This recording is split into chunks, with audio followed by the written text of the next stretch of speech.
Religion is not something that should have any relevance to something as complex and fundamental as the economy. However, that may not be the case. Today, I'm going to bring to light some research that not many people has heard of. We know the impact religion has had on the world, but how much do we really know about how deep the roots of religion are? Just to be clear, this video is not a hit against religion. Believe whatever you want. In this video, we're going to dive into the question of the effects of religion on our decisions and the economic output of a country. But before that, we need to start from the beginning. So we'll need to go all the way back to 1776. March 9th, 1776. A man by the name of Adam Smith published a book by the name of An Inquiry into the Nature and Causes of the Wealth of Nations, or Wealth of Nations for short. Wealth of Nations was published in 2 volumes where Adam Smith laid the groundwork for economic analysis for religion. He suggested that religious organizations are subject to market forces, incentives, and competition problems like any other sector of the economy.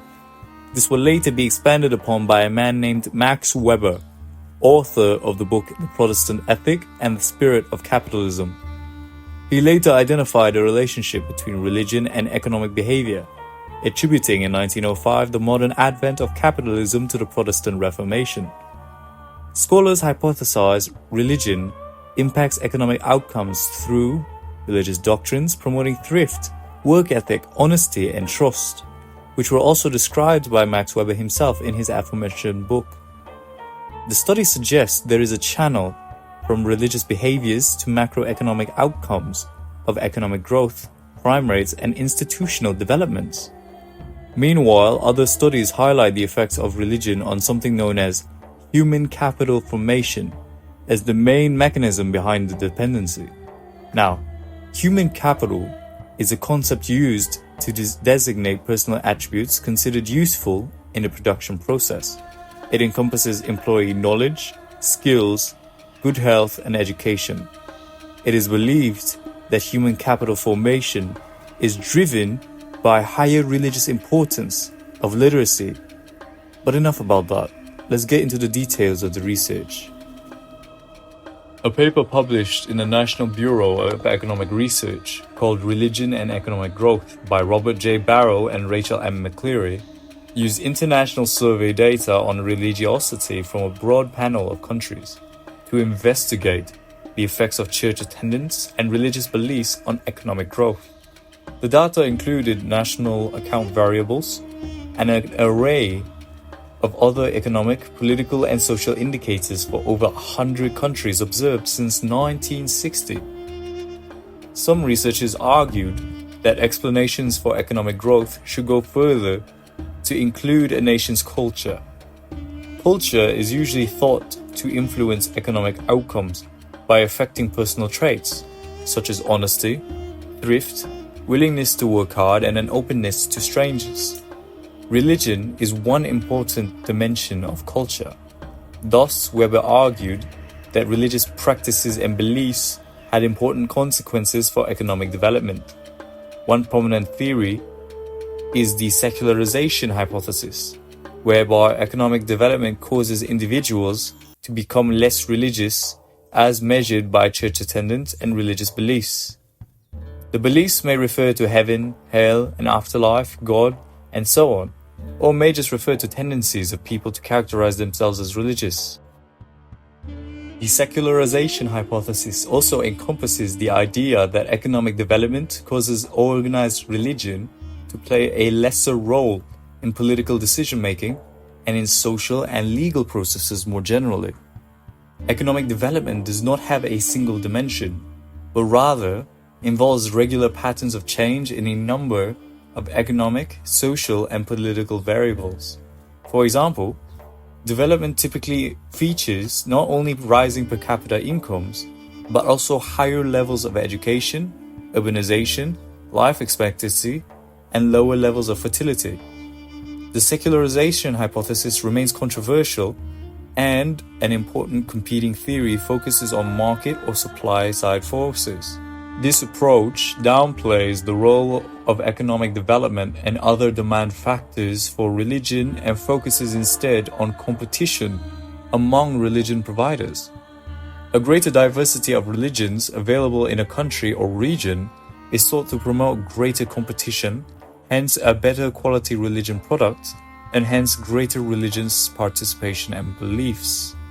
More fundamentally, the extent of religious diversity and competition are thought to depend on how the government regulates the market for religion.